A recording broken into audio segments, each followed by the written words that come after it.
আজকে অবকল বা অন্তর্কলজ class 12 part 3। তো আগের পার্টে আমরা কিন্তু এই চ্যাপ্টারের অনেকগুলো এমসিকিউ সলভ করছিলাম।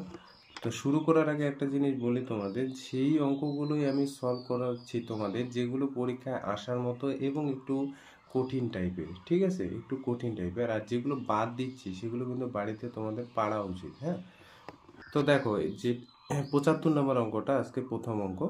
y is equal to e to the power sine inverse x plus Z is equal to e to the power minus cos inverse x হলে ডি ওয়াই ডি জেড কত সেটা তোমাকে নির্ণয় করতে বলছে। তো আমি এখানে 1 নাম্বার দিলাম y is equal to e to the power sine inverse x, আর এক জায়গায় আছে z is equal to e to the power minus cos inverse x. তোমাকে নির্ণয় করতে বলছে ডি ওয়াই ডি জেড এটা কত সেটা। হ্যাঁ, তো এটা কি আকার আছে? প্যারামেট্রিক আকার। তো প্যারামেট্রিক আকার যখনই থাকবে, যে অপেক্ষকেরই সাপেক্ষে থাকবে তার সাপেক্ষে ডেরিভেটিভ করতে হবে, তার মানে y কে x এর সাপেক্ষে ডেরিভেটিভ করব। তাহলে e to the power m x এর ডেরিভেটিভ কি? E to the power m x যা আছে প্রথমে লিখব, তারপর d d x of m x বলতে এখানে সাইন ইনভার্স এক্স। তো আমরা জানি একটা বিপরীত ত্রিকোণমিতিয় অপেক্ষকের ডেরিভেটিভ কি হয়? 1/√1 মাইনাস এক্স স্কোয়ার। তাহলে e to the power sine inverse x এর ডেরিভেটিভ শেষ। তাহলে e to the power minus cos inverse x এর ডেরিভেটিভ এখানে করব। তাহলে এইটা হচ্ছে জেড কেও এক্স এর সাপেক্ষে ডেরিভেটিভ করবো। তাহলে e to the power m x এর ডেরিভেটিভ কি হয়? E to the power m x যা আছে লিখবো, তারপর ডি ডি এক্স অফ এই যে m x minus cos inverse x এটা। তাহলে এখানে দেখো e to the power minus cos inverse x যা আছে লিখলাম, এখানে কনস্ট্যান্ট কত? -1, এটা বের করে দিলাম। আর ই টু দি পাওয়ার এই যে কজ ইনভার্স এক্স আছে, এই এম এক্সটা হচ্ছে কজ ইনভার্স এক্স, তার ডেরিভেটিভ কি হয়? -√1 মাইনাস এক্স স্কোয়ার এটা হয়। তাহলে -1 প্লাস 1 হয়ে গেল। তাহলে থাকবে কি? E to the power minus cos inverse x, আর গুণ হিসেবে থাকবে 1/√1 মাইনাস এক্স স্কোয়ার। ঠিক আছে, তো এখন আমাদের যে জিনিসটা নির্ণয় করতে বলছে সেটা লিখি ডি ওয়াই ডি জেড। তাহলে দেখতেই পাচ্ছ উপর নিচ আমাদের এক্স দিয়ে ভাগ করে দিতে হবে, এক্স দিয়ে ভাগ করে দিতে হবে উপর নিচ। তাহলে দেখো তো ডি ওয়াই ডি এক্স এই ভ্যালুটা কত? এই যে, আর ডি জেড ডি এক্স এইটা। তাহলে দেখো নিচে একই জিনিস আছে, তাহলে এই যে এইটা আর এটা কেটে যাবে, তাহলে উপরে শুধুমাত্র বেঁচে থাকবে e to the power sine inverse x, আর নিচে বেঁচে থাকবে e to the power minus cos inverse x. বোঝা গেছে? অ্যাকচুয়ালি যদি আমি লিখতাম ডি ওয়াই ডি এক্স এর ভ্যালুটা, তাহলে e to the power sine inverse x by √1 minus x square হতো। আর এইখানেও ডিজেড বাই ডি এক্স লিখলে কি হতো? মাইনাস এই যে √1 মাইনাস এক্স স্কোয়ার, এই পার্টটা নিচে থাকতো, এটা কেটে গিয়ে উপরে এই জিনিসটা পড়ে থাকতো। ঠিক আছে, এখানে একটু সূচক ইউজ করি, e to the power sine inverse x আর মাইনাস কজ ইনভার্স এক্সটা উপরে গেলে প্লাস কজ ইনভার্স এক্স হবে। তাহলে এই যে আমাদের বিপরীত ত্রিকোণমিতিয় অপেক্ষক, এই দুইটার যোগফল π/2। তাহলে ই টু দি পাওয়ার π/2 এটাই কিন্তু অ্যান্সার। ঠিক আছে, এবার দেখো এখানে 60 নাম্বারটা কি বলছে, যে যদি x is equal to a into T minus sine T, y is equal to a 1 minus cos t হয়, তাহলে t is equal to π/2 তে dy dx এর ভ্যালুটা কত? এই ধরনের কোশ্চেনগুলো কিন্তু পরীক্ষায় দেওয়ার মতো। ঠিক আছে, তাহলে dy dx নির্ণয় করতে বলছে। তাহলে x আর y কিন্তু দেখো t এর ফাংশন, আর আগেরটা ছিল x এর ফাংশন, সেই জন্য x কে আমরা t এর সাপেক্ষে ডেরিভেটিভ করব, dx dt dx dt। তাহলে এখানে t এর সাপেক্ষে করলে a তো কনস্ট্যান্ট, আর t এর যে ডেরিভেটিভ t এর সাপেক্ষে 1 হবে, আর sin t এর ডেরিভেটিভ কত হবে? মাইনাস cos t, সরি এখানে মাইনাস তো আছে, আর sin t এর ডেরিভেটিভ cos t। ঠিক আছে, আর এখানে y কে যখন আমরা ডেরিভেটিভ করব t এর সাপেক্ষে, তাহলে dy dt is equal two, a তো কনস্ট্যান্ট, আর কনস্ট্যান্টের ডেরিভেটিভ কত হয়? 0, আর cos t এর ডেরিভেটিভ কত হয়? মাইনাস sin t, তাই না? মাইনাস সাইন টি, আর একটা মাইনাস তো আগে ছিল সেজন্য মাইনাস আমাদের প্লাস, তাহলে কি পড়ে থাকবে? এ সাইন টি, এটা পড়ে থাকবে। তাহলে এবার এখন আমাদের নির্ণয় করতে বলছে ডি ওয়াই ডি এক্স। তাহলে বুঝতেই পারছো টি দিয়ে ভাগ করে দিতে হবে, ডিটি দিয়ে ভাগ করে দিতে হবে, ডিএক্স ডিটি। হ্যাঁ, তাহলে ডি ওয়াই ডিটির ভ্যালুটা কত? এ সাইন টি, আর ডিএক্স ডিটির ভ্যালুটা এ ইন্টু 1 মাইনাস কস টি। ঠিক আছে, এখানে এ এ কেটে গেল, তাহলে পড়ে থাকবে কি? D y d x is equal to sine t by 1 minus cos t. তোমাকে নির্ণয় করতে বলছে ডি ওয়াই ডি এক্স এইটা যখন আমি টি এর ভ্যালু π/2 মানে 90 বসাবো তখন তার ভ্যালুটা কত, তাহলে উপরে হলো sin 90 1 মাইনাস cos 90, তাহলে sin 90 মানে কত 1 আর cos 90 মানে 0, তাহলে 1/1 মানে হচ্ছে 1, এটা অ্যান্সার। তাহলে এই যে 61 নাম্বারটা বাড়িতে করবে হোমওয়ার্ক একই রকম টাইপের। এবার যে অঙ্কটা একটু কঠিন টাইপের দিতে পারে সেটা হলো এই যে 63 নাম্বারটা, ঠিক আছে? 63 নাম্বার অঙ্কটার দিকে তাকাও। x is equal two cos inverse 8t⁴ minus 8t² plus 1, y is equal to sign inverse 3t minus 4t³ টি এর রেঞ্জটা দিয়ে দিচ্ছে 0 থেকে হাফের মধ্যে, তাহলে বলছে dy dx এই ভ্যালুটা কত। এই ধরনের ব্যতিক্রম অঙ্কগুলো কিন্তু একটু দিতে পারে, হ্যাঁ। আর এগুলো যদি প্র্যাকটিস না থাকে তাহলে কিন্তু তুমি এই ধরনের অঙ্ক কিন্তু সাথে সাথে সলভ করতে পারবে না। এই ধরনের অঙ্কগুলো তুমি সাথে সাথে সলভ করতে পারবে একটা যদি নলেজ থাকে, কিন্তু এগুলো একটু ব্যতিক্রম টাইপের, এগুলো কিন্তু তোমার প্র্যাকটিসের মধ্যেই কিন্তু রাখতে হবে, তাহলেই কিন্তু পারবা, না হলে ফট করে দেখে কিন্তু পারবে না। তো এক্স আর ওয়াই যা আছে লিখে নিলাম। এবার দেখো এই কজ ইনভার্স এই যে ভেতরে অ্যাঙ্গেলটা এখানে একটু ক্যালকুলেশন করি। আচ্ছা, আমি যদি বলি যে 2t² মাইনাস 1 তার হোল স্কোয়ারের ভ্যালুটা কত, তাহলে দেখো তো এটা a মাইনাস বি হোল স্কোয়ারের ফর্মুলা, তাহলে a স্কোয়ার বলতে এটা কত হবে 4t⁴ মাইনাস 4t² প্লাস 1 হবে কি না? আচ্ছা, এটা হবে। তাহলে একে যদি আমি 2 দিয়ে গুণ করি, 2 দিয়ে গুণ করে তাহলে কত থাকবে দেখো তো, 2 দিয়ে গুণ করলে 4t⁴, এটা 2 দিয়ে গুণ করলে 8t⁴ মাইনাস 8t² প্লাস 2 এটা থাকবে। এবার এই যে কজ ইনভার্সের অ্যাঙ্গেলটার এখানে আসে কত, এখানে আসে দেখো 8t⁴ মাইনাস 8t² প্লাস 1, তাহলে এটাকে আমি লিখতে পারি 8t⁴ minus 8t² plus 2 minus 1 লেখা যায়। দেখো কায়দা করে লেখা যায় তো, প্লাস 1 আছে তো প্লাস 2 থেকে মাইনাস 1 বাদ দিলে প্লাস 1ই থাকবে। তাহলে কজ ইনভার্স এই যে এই জায়গাটার দিকে লক্ষ্য করো, যেখানে দাগ দিলাম এই জায়গাটা গোটাটা লেখা যায়, এই যে এইটা আসলে কোথার থেকে আসছে, এই যে দাগ দেওয়া জায়গাটা এখান থেকে আসছে।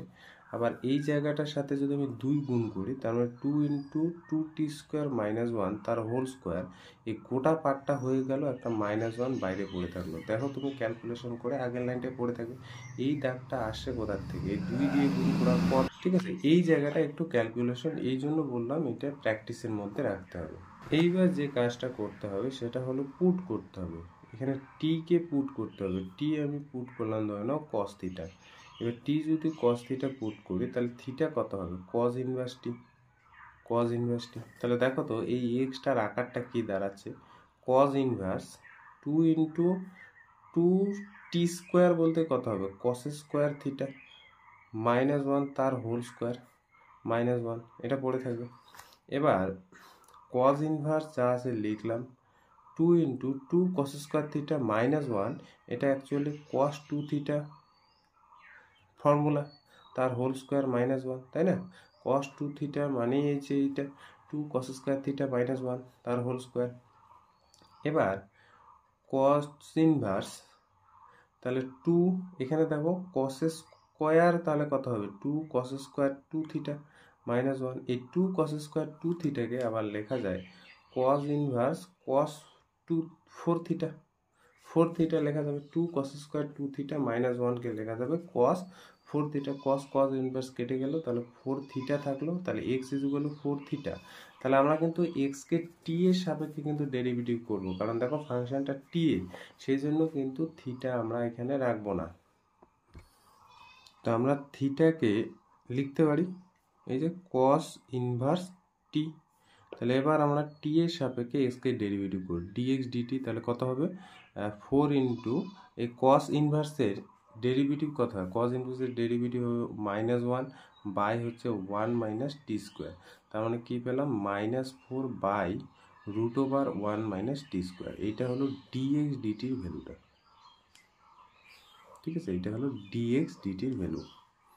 এইবার এই যে y is equal to sign inverse 3t minus 4t³ এইখানে আমাদের পুট করতে হবে সরাসরি, এইখানে আর কিছু করার নেই, এখানে টিটাকে পুট করব হচ্ছে সাইন থিটা। তাহলে সাইন থিটা পুট করলে থিটা ইজ ইকুয়াল টু হবে তোমার সাইন ইনভার্স টি, তাহলে ওয়াই ইজ ইকুয়াল টু কী পাচ্ছি, sign inverse 3 sign theta minus 4 sine cube theta. একটা ফর্মুলা আছে, সেটা হলো এই যে 34 ফর্মুলা বলে মনে রাখতে বলছি, এবং 34 ফর্মুলা যখনই হবে সাইন 3 থিটার ফর্মুলা এটা, তাই না? আর 43 হলে হ্যাঁ কস 3 থিটা, ঠিক আছে? সাইন ইনভার্স কেটে গিয়ে এখানে থাকবে 3 থিটা। তাহলে থিটাকে আমার চেঞ্জ করতে হবে, কারণ আমরা টি এর সাপেক্ষে ডেরিভেটিভ করব। তাহলে এটা হচ্ছে সাইন ইনভার্স টি। তাহলে ওয়াইকে টি এর সাপেক্ষে ডেরিভেটিভ করলে 3 into root over 1 minus t square, 1 by root over 1 minus t square, এটা পড়ে থাকবে। এখন দেখো যেটা নির্ণয় করতে বলছে, আমি সেটা এইখানে ফাঁকা জায়গাটায় লিখছি, সেটা হলো ডি ওয়াই ডি এক্স। তাহলে বুঝতেই পারছো উপর নিচ আমাদের ডিটি দিয়ে ভাগ করে দিতে হবে। ডিটি দিয়ে ভাগ করলে কি আসছে দেখো, ডি ওয়াই ডি ওয়াই ডিটির ভ্যালুটা 3 by root over 1 minus t square, আর এখানে ডিএক্স ডিটির ভ্যালুটা -4 by root over 1 minus t square. তাহলে পড়ে থাকবে শুধুমাত্র উপরে 3 আর নিচে হচ্ছে -4। তাহলে দেখো -3/4, এটাই কিন্তু অ্যান্সার। এবার চলে আসো 66। হ্যাঁ, কি বলছে, y is equal to log root over 1 plus sine x by 1 minus sine x হয়, তাহলে ডি ওয়াই ডিএক্স কত? তো দেখো ডি ওয়াই ডিএক্স নির্ণয় করতে বলছে, তাহলে এক্স এর সাপেক্ষে নিশ্চয়ই ওয়াইকে ডেরিভেটিভ করতে হবে। তাহলে এইখানে যদি এক্স এর সাপেক্ষে ওয়াইকে ডেরিভেটিভ করো আর ডেরিভেটিভ করার পর লগের সূত্র ইউজ করো, তাহলে কিন্তু অঙ্কটা বিশাল বড় হবে। সেই জন্য আমরা কি করব, এটাকে যতটা পারি ছোট করার চেষ্টা করব এক্স এর সাপেক্ষে ডেরিভেটিভ করার আগে। তাহলে দেখো তো এই রুট ওভারের এইখানটায় আমি কি করব, উপর নিচ 1 প্লাস সাইন এক্স দিয়ে গুণ করে দিচ্ছি, উপর নিচ 1 প্লাস সাইন এক্স দিয়ে গুণ করে দিচ্ছি। তাহলে উপর নিচ যদি 1 প্লাস সাইন এক্স দিয়ে গুণ করে দিই, তাহলে উপরে দেখো এই যে 1 প্লাস সাইন এক্স তার হোল স্কোয়ার হয়ে যাবে, তাই না? আচ্ছা, log root over 1 plus sine x তার হোল স্কোয়ার, আর নিচে দেখো a minus b into a plus b, তাহলে a square minus b square, তার মানে 1 মাইনাস সাইন স্কোয়ার এক্স হলো log root over 1 plus sine x তার হোল স্কোয়ার, আর নিচে হয়ে যাবে কস স্কোয়ার এক্স। এবার দুইটারই স্কোয়ার আছে, রুটটা উঠে যাবে, তাহলে পড়ে থাকবে কি 1 প্লাস সাইন এক্স বাই হচ্ছে কস এক্স, এটা পড়ে থাকবে। এবার এই জায়গাটা একটু ক্যালকুলেশন করি, লগ 1 সেপারেট করে দিই, 1 বাই কস এক্স আর হচ্ছে sine x by cos x separate করা যায়। আগের লাইনটা দেখো পাবো, তাহলে লগ অফ এই যে 1 বাই কস এক্স, এটা কি sec x plus sine x by cos x tan x লেখা যায়। তাহলে কি পেলাম, ওয়াই ইজ ইকুয়াল টু পেলাম হচ্ছে লগ কি sec x plus tan x. তাহলে এবার আমরা কিন্তু এক্স এর সাপেক্ষে ডেরিভেটিভ করবো ডি ওয়াই ডিএক্স। তাহলে এক্স এর সাপেক্ষে ডেরিভেটিভ করলে কি হয়, এই যে লগ এক্স এর এক্সটা নিচে চলে আসে, আবার এক্সটাকে ডেরিভেটিভ করতে হয় ডিডিএক্স অফ এক্সকে বলতে এখানে sec x plus tan x, এই গোটা পার্টটাকে কিন্তু ডেরিভেটিভ করতে হবে। এইবার এই যে নিচে 1 by sec x plus tan x যা আছে লিখলাম, সেক এক্স এর ডেরিভেটিভ কি হয় সেক এক্স টেন এক্স, তাই না? সেক এক্স এর derivative sec x tan x, আর টেন এক্স এর ডেরিভেটিভ সেক স্কোয়ার এক্স, এটা পড়ে থাকবে। তাহলে উপর থেকে সেক এক্স কমন যায়, পড়ে থাকবে tan x plus sec x, নিচে পড়ে আছে sec x plus tan x. তাহলে উপর নিচ এই ব্র্যাকেট এটা কাটবে, তাহলে অ্যান্সার কি হবে সেক এক্স, এটা অ্যান্সার। 85 নম্বরটার দিকে আসো, কি আছে দেখো, y is equal to log root over 1 minus cos x by 1 plus cos x plus A to the power x. তাহলে ডি ওয়াই ডিএক্স এটা কত সেটা তোমাকে নির্ণয় করতে বলছে। তো দেখো ডি ওয়াই ডিএক্স নির্ণয় করতে বলছে মানে এক্স এর সাপেক্ষে ওয়াইকে ডেরিভেটিভ করতে হবে। তো ডেরিভেটিভ করার আগে একটু ক্যালকুলেশন করি, এই রুট ওভারের ভিতরে দেখো 1 মাইনাস কস এক্সকে লেখা যায় 2 সাইন স্কোয়ার এক্স বাই 2, এটা কিন্তু ত্রিকোণমিতির ফর্মুলা, সেটা হচ্ছে ক্লাস 11-এ আছে, ঠিক আছে? তো 2 কস স্কোয়ার এক্স বাই 2, এগুলো সূত্র আগে শেখানো হয়েছে, আশা করি বুঝতে পারছো এগুলো। আচ্ছা, লগ এই 2 কাটলো, তাহলে সাইন স্কোয়ার এক্স বাই 2 রুটের বাইরে বের হয়ে হলে হবে তোমার সাইন এক্স বাই 2, আর নিচে হয়ে যাবে cos x by 2 plus A to the power x. তাহলে এখানে sine x by 2 cos x by 2 মানে এখানে হয়ে যাচ্ছে tan এক্স বাই 2 প্লাস হচ্ছে এ টু দি পাওয়ার এক্স, এটা হলো ওয়াইয়ের ভ্যালুটা। তাহলে দেখো তো y কে x এর সাপেক্ষে ডেরিভেটিভ করবো, তাহলে dy dx, তাহলে কি পাবো, log x এর ডেরিভেটিভ কি হয়, log x এর ডেরিভেটিভ হয় 1/x বলতে এখানে tan x/2, তারপর কি করতে হয় ddx অফ এই যে tan x, আর a to the power x এর ডেরিভেটিভ করলে a to the power x log a বেশি, আর ddx অফ x বলতে এখানে 1 হবে, তাহলে এটা পড়ে থাকবে। এবার এই জায়গাটা লক্ষ্য করো 1/tan x/2 আর tan x/2 এটা, হ্যাঁ যদি ডেরিভেটিভ করি তাহলে tan x এর ডেরিভেটিভ হয়ে যাবে sec² x/2, আর এই যে x/2 কে আবার ডেরিভেটিভ করতে হবে কিন্তু, তাহলে সেখানে যদি আমি ডেরিভেটিভ করি মানে বুঝতে পারছো, ddx অফ লাইনটা লিখে দিই আর একবার x/2, এটাকে ডেরিভেটিভ করতে হয় xটাকে, এটা যদি ছেড়ে দাও তাহলে কিন্তু ভুল করবে। আচ্ছা a to the power x log a বেশি।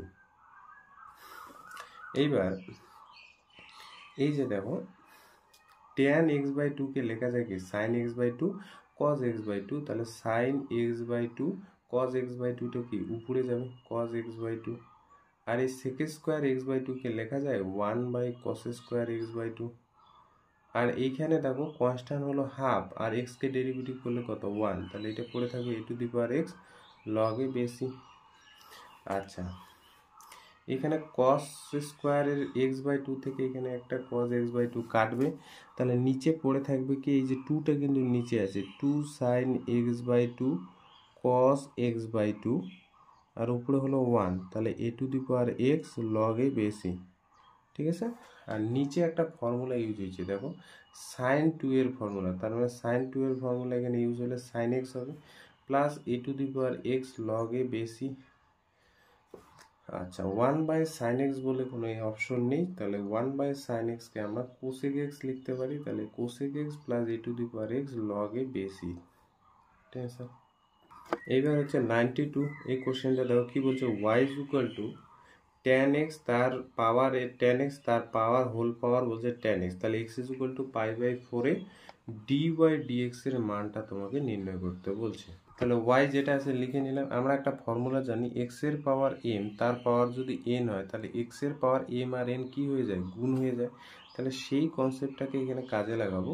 তাহলে দেখো tan x, তাহলে এখানে এটাকে m ভাবো আর এটাকে n ভাবো, তাহলে এই দুটো কি হয়ে যাবে গুণ হয়ে যাবে, tan x গুণ হয়ে গিয়ে হয়ে যাবে tan square x।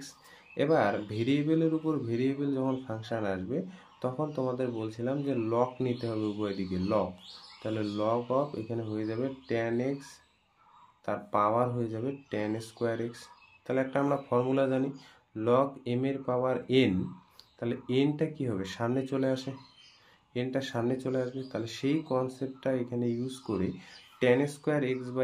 tan square xটা সামনে আসলো, তাহলে লগ tan x থাকলো। এবার আমাদের কিন্তু x এর সাপেক্ষে ডেরিভেটিভ করতে হবে উভয় দিকে, x এর সাপেক্ষে y এর ফাংশনটা ডেরিভেটিভ করলে x এর মতো করে এটা ভাববো, তাহলে 1/y যেহেতু y ফাংশন সেই জন্য আমরা dy dx লিখে দেব, তাহলে u এর ফর্মুলা ইউজ হবে এখানে, এটাকে u ভাবো এটাকে v ভাবো, তাহলে u কে আমরা ফিক্সড রাখবো মানে tan স্কোয়ার x কে ফিক্সড রাখলাম, আর v কে ডেরিভেটিভ মানে হচ্ছে এখানে log tan x এর ডেরিভেটিভ 1/tan x, আর tan x এর ডেরিভেটিভ হয়ে যাবে sec² x। এবার আমরা v টাকে ফিক্সড রাখবো, তাহলে log of tan x এটা ফিক্সড রাখবো, আর tan স্কোয়ার x কে আমরা ডেরিভেটিভ করবো, tan স্কোয়ার x কে ডেরিভেটিভ করলে প্রথমে কিন্তু x two the power n এর ফর্মুলা ইউজ করতে হবে, তাহলে 2 tan x হয়ে গেল, আবার tan x এর ডেরিভেটিভ হয়ে যাবে sec² x, ঠিক আছে। তাহলে আমার যেহেতু dy dx নির্ণয় করতে বলছে সেজন্য আমরা yটা এদিকে গুণ করে দেবো, আর y মানে কি বলো তো এই যে এটা, তাহলে একবারে y এর ভ্যালুটা লিখলাম, y এর ভ্যালুটা কত tan x তার পাওয়ার কিন্তু tan স্কোয়ার x, আর ব্র্যাকেটে সম্পূর্ণ পড়ে থাকবে tan আর tan স্কোয়ার থেকে একটা tan x কাটবে, তাহলে উপরে শুধুমাত্র tan x পড়ে থাকবে ইন্টু sec² x প্লাস এখানে 2 log tan x, আবার বাইরে tan x গুণ আবার কিন্তু sec² x।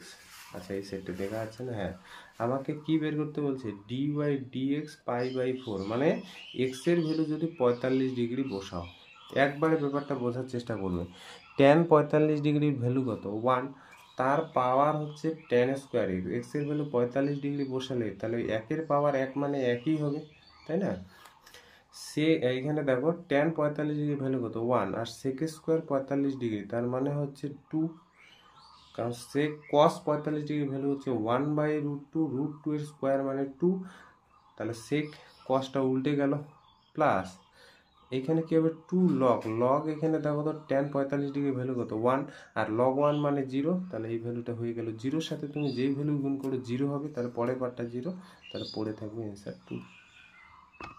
দেখো 95 নাম্বার অঙ্কটা, y = tan inverse √1 plus t square plus √1 minus t square by 1 plus t square মানে √1 মাইনাস টি স্কোয়ার, তাহলে dy dt টা বের করতে বলছে।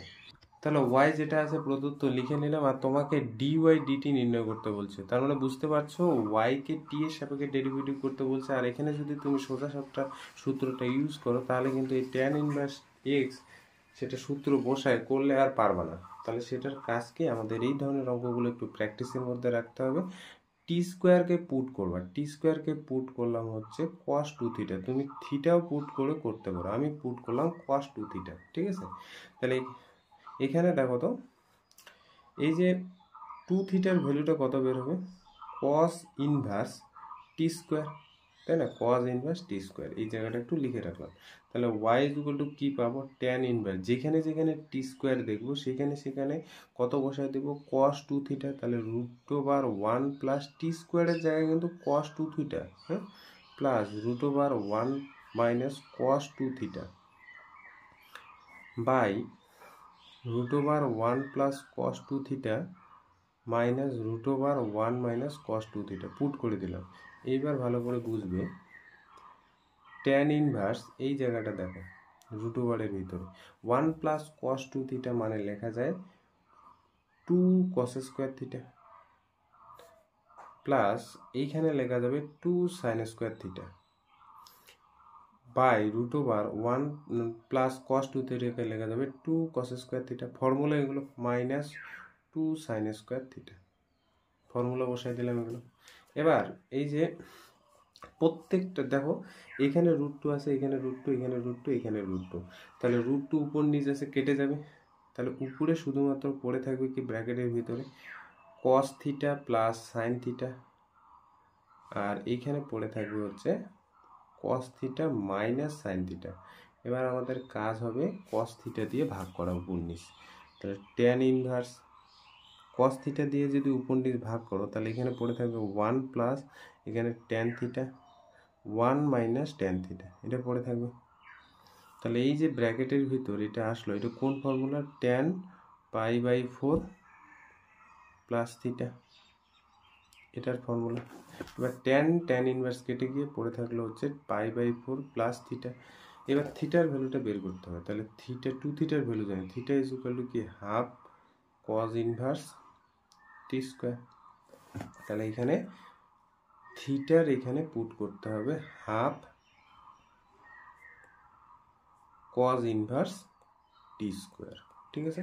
তাহলে এবার এক্স এর সাপেক্ষে টি এর সাপেক্ষে ডেরিভেটিভ করবো, যেহেতু dy dt নির্ণয় করতে হবে, তাহলে এটা কনস্ট্যান্ট, এটা 0 প্লাস হাফ যা আছে বাইরে রাখলাম, এই যে cos ইনভার্স টি স্কোয়ার, এটা যদি আমরা ফর্মুলা ইউজ করি তাহলে মাইনাস একটা হবে -1 বাই √1 মাইনাস এক্স স্কোয়ার বলতে এখানে টি স্কোয়ার, তার মানে t⁴। এবার আবার কিন্তু এই এক্সকে ডেরিভেটিভ করতে হবে, এখানে এক্স নেই টি আছে, সেজন্য টি এর সাপেক্ষে ডেরিভেটিভ করতে হবে, ঠিক আছে। তাহলে এখানে কি পাবো, মাইনাস একটা পেলাম হাফ ইন্টু 1/√1 মাইনাস t⁴, আর টি স্কোয়ারকে ডেরিভেটিভ করলে 2t, তাহলে এই 2 কাটলো, -1 আর টি গুণ করলে -t/√1 মাইনাস t⁴, এটাই কিন্তু অ্যান্সার। পরে কোশ্চেনটাও ঠিক একই রকম হতো, কিন্তু এখানে দেখো এখানে tan ইনভার্স, এখানে cot ইনভার্স, একটু চেঞ্জ করতে হয়, ওই জন্য আমি করে দিচ্ছি, না হলে যদি tan ইনভার্স থাকতো তাহলে একই রকম করে করতে হতো। এখানে কি আছে, y = cot ইনভার্স √, এই যে জাতীয় জিনিসটা আছে, সেখান থেকে তোমার dy dx হাফে এই ভ্যালুটা নির্ণয় করতে বলছে। ঠিক আগের মতো যেভাবে আমরা টি স্কোয়ার পুট করছিলাম, এখানে আমরা এক্স পুট করব cos 2 থিটা, তাহলে এইখান থেকে আমরা cos 2 থিটা যদি x হয় তাহলে 2 থিটা কত হবে, cos ইনভার্স x, তাহলে এখানে থিটাটাও বের করে রাখে হাফ cos ইনভার্স x, ঠিক আছে। তাহলে এখানে দেখো তো ওয়াইটা কি পাচ্ছ, ওয়াইটা পাচ্ছ cos inverse cot inverse 1 plus cos 2 theta minus 1 minus cos 2 theta by 1 plus cos 2 theta plus root over 1 minus cos 2 theta. রুটটা একটু দিই, হ্যাঁ। তাহলে এখানে কোয়াড ইনভার্স, এখানে আমাদের ফর্মুলায় পাচ্ছি কি, এই যে 2 cos square theta minus 2 sine square theta by হবে root over 2 cos square theta, সূত্র এগুলো 2 সাইন স্কোয়ার থিটা। তাহলে এখানে কোয়াড ইনভার্স, এখানে তাহলে থাকবে কি কস থিটা, রুট টুগুলো তুলে দিলাম, ঠিক আছে। Cos theta minus sine theta, এখানে পড়ে থাকবে নিচে কস থিটা প্লাস সাইন থিটা, আগের মতো ঠিক ক্যালকুলেশনটা, এটা ব্র্যাকেটের মধ্যে। তাহলে কোয়াড ইনভার্স, এখানে কস দিয়ে ভাগ করলে কি 1 মাইনাস ট্যান থিটা বাই হচ্ছে 1 প্লাস ট্যান থিটা। এত দূর অবধি কিন্তু আমরা আগের বারও করছিলাম। এবার দেখো ট্যান এ প্লাস বির ফর্মুলাটা ইউজ হবে না, কিন্তু ট্যান এ মাইনাস বির ফর্মুলাটা কিন্তু ইউজ হবে। তাহলে tan pi by 4 minus theta, এই ফর্মুলাটা ইউজ হবে। এবার কোয়াড আর ট্যান তো কাটবে না, তাই না, কোয়াড আর ট্যান তো কাটবে নাকি, তাহলে এখানে কোয়াড আর কোয়াড ইনভার্স হলে কাটতো, কিন্তু ট্যানটাকে আমরা কটে কনভার্ট করবো। আচ্ছা, ট্যান থিটাকে কনভার্ট করে যদি কটে, তাহলে আমরা লিখতে পারি ট্যান থিটা সমান সমান কট পাই বাই 2 মাইনাস থিটা। 90 থেকে থিটা বাদ দিলেই ট্যান থিটা হয়। তাহলে এই জায়গাটা একটু চেঞ্জ করবো, দেখো কট ইনভার্স যা আছে লিখলাম, এটা গোটাটাকে থিটা ভাবো, তাহলে আমি এখানে কট লিখতে পারি পাই বাই 2 মাইনাস থিটা বলতে এই যে পাই বাই 4 মাইনাস থিটা। দেখো এটাকে গোটাটাকে থিটা ভাবো, এই যে গোটাটাকে, তাহলে 90 থেকে থিটা বাদ, তাহলে কট ইনভার্স কেটে গেল, তাহলে পড়ে থাকবে পাই বাই 2 মাইনাস দিয়ে গুণ করে দিই পাই বাই 4 প্লাস থিটা। তাহলে এই জায়গাটা একটু লসাগু করি 4, তাহলে 2 পাই থেকে পাই বাদ প্লাস থিটা, তার মানে এখানে পড়ে থাকবে পাই বাই 4 প্লাস থিটা ওয়াইয়ের ভ্যালুটা। তাহলে ওয়াই ইজ ইকুয়াল টু, এটা পেলাম y is equal to pi by 4, থিটার ভ্যালুটা হাফ কজ ইনভার্স এক্স। এইবার আমাদের dy dx নির্ণয় করতে বলছে, x এর সাপেক্ষে ডেরিভেটিভ, তাহলে কনস্ট্যান্টের derivative 0, half cos inverse x এর derivative -1 by 1 minus x square. তাহলে অ্যান্সার কি হবে, ও তোমাকে বের করতে বলছে dy dx, হ্যাঁ। তাহলে আগে দেখি dy dxটা কত পেলাম, -1 by 2 into root over 1 minus x square. তোমাকে বের করতে বলছে dy dx, এক্স এর ভ্যালু যদি আমি হাফ পুট করি, ভালো করে বুঝো, এক্স এর ভ্যালু হাফ পুট করলাম, তাহলে কি পাবো, এক্স এর ভ্যালু হাফ পুট করলে 1 by 2 into root over 1 minus 1 by 4 হবে না, দেখো এক্স এর ভ্যালু হাফ পুট করলে 1 বাই 4। তাহলে এখানে 2 ইন্টু, এখানে দেখো 4 থেকে 1 বাদ, তাহলে √3, আর 2টা কিন্তু নিচে চলে আসবে, তাই না, 4-এর রুটের বাইরে বের করলে 2 হবে, 2 কেটে গেল, তার মানে অ্যান্সার হয়ে যাবে 1 বাই √3, এটা অ্যান্সার। এইবার হচ্ছে 74 নম্বর অঙ্কটা করব। এই ধরনের অঙ্কগুলো একটু ডিফারেন্ট টাইপ, ঠিক আছে। কি বলছে, root over 1 minus x square plus root over 1 minus y square is equal to a into x minus y হলে ডিওয়াই ডিএক্স এর ভ্যালুটা কত। দেখো এই ধরনের অঙ্কগুলোতে একটু পুট করতে হয়, তাহলে কিন্তু ডিওয়াই ডিএক্স নির্ণয় করতে সুবিধে হয়, ঠিক আছে। তুমি যদি বাঁধা ধরা নিয়মে করতে চাও হবে, কিন্তু এত বড় হবে তুমি এই অল্প টাইমের মধ্যে এগুলো অঙ্ক কিন্তু করতে পারবে না, ঠিক আছে। সেজন্য মাথায় রাখবে এগুলো অঙ্ক। এক্স ইজ ইকুয়াল টু আমি পুট করলাম সাইন থিটা, আর y is equal to put করলাম হচ্ছে সাইন ফাই, ঠিক আছে। তাহলে দেখো তো এখান থেকে আমি যদি বলি থিটা কত, সাইন ইনভার্স এক্স, আর এখান থেকে যদি বলি ফাই কত, সাইন ইনভার্স ওয়াই, এই দুইটার মান এখানে রেখে দিলাম। এবার এই যে পুট করলাম, তাহলে পুট করার পর এখানে কি আসবে, 1 মাইনাস এক্স স্কোয়ার বলতে কি সাইন স্কোয়ার থিটা, আর এখানে হয়ে যাবে 1 minus sine square phi, y put করছি, এ ইন্টু এখানে হয়ে যাবে sine theta minus sine phi, ঠিক আছে। তাহলে 1 মাইনাস সাইন স্কোয়ার থিটা মানে কস স্কোয়ার থিটা, তাহলে শুধুমাত্র পড়ে থাকবে কস থিটা, রুটের বাইরে বের হলে এইখানে কস ফাই হবে, into a into is equal to a into sine theta minus sine phi. তাহলে এই যে cos theta plus cos phi by এখানে চলে আসলো sine theta minus sine phi, আবার সেই এলিমেন্টের কনসেপ্টটা cos c plus cos d, cos c plus cos d এর একটা ফর্মুলা আছে কি 2 cos c plus d by 2 cos c minus d by 2, আর একটা আছে sin c minus sin d এর ফর্মুলাটা কি 2 cos c plus d by 2 আর হচ্ছে sin c minus d by 2, এটাই ছিল ফর্মুলা। তাহলে এখানে দেখো এই ফর্মুলাটা ইউজ করবো এখানে, তাহলে 2 cos c এর জায়গায় থিটা প্লাস ফাই বাই 2, তাহলে cos c minus d by 2, এই যে ফর্মুলাটা ইউজ করলাম, ঠিক আছে ফর্মুলা। আর এখানে sin c minus sin d এর ফর্মুলা হচ্ছে 2 cos c plus d by 2 sin c minus d by 2 is equal to a. তাহলে এখানে দেখো এটা কেটে যাবে, তাহলে cos theta by sin theta, তার মানে cot থিটা বলতে গেলে theta minus phi by 2 is equal to a. আচ্ছা, তাহলে cot theta minus phi by 2 is equal to a আসলো, তাহলে থিটা মাইনাস ফাই বাই 2 হয়ে যাবে cot ইনভার্স এ। তাহলে এই যে থিটা মাইনাস ফাই লেখা যায় 2 cot ইনভার্স এ। তাহলে থিটার ভ্যালুটা বের করে রাখছি, দেখো sine inverse x minus sine inverse y, এটার value is equal to 2 cot inverse a. এবার এক্স এর সাপেক্ষে ডেরিভেটিভ করব উভয় দিকে, sine inverse x minus sine inverse y is equal to d d x of 2 cot inverse a. A তো constant, তাহলে এই পার্টটা গোটাটা কনস্ট্যান্ট হয়ে যাবে, তার মানে এদিকে ডেরিভেটিভ 0 হয়ে গেল। তাহলে সাইন ইনভার্স এক্স এর ডেরিভেটিভ কি 1 by root over 1 minus x square minus sine inverse y এর ডেরিভেটিভ কত হবে 1 by root over 1 minus y square, যেহেতু ওয়াই ফাংশন পাশে লিখে দেবো ডি বাই ডিএক্স। তাহলে দেখো 1 by root over 1 minus x square, এইটা ওইদিকে গেলে প্লাস হয়ে যাবে 1 by root over 1 minus y square d y dx হবে। তাহলে ডি ওয়াই ডিএক্স এর ভ্যালুটা কত বেরোবে root over 1 minus y square by হচ্ছে 1 মাইনাস এক্স স্কোয়ার। তাহলে এটা কোন অপশনটা হবে ডি। ঠিক আছে, আজকে তাহলে এতটুকুই থাকলো। নেক্সট পার্টে কিন্তু আমরা এই চ্যাপ্টারটা যে ইম্পর্টেন্ট অঙ্কগুলো আছে সেগুলো শেষ করবো, তার মানে নেক্সট পার্টটা একটু কঠিন টাইপের অঙ্কগুলো থাকবে, ঠিক আছে।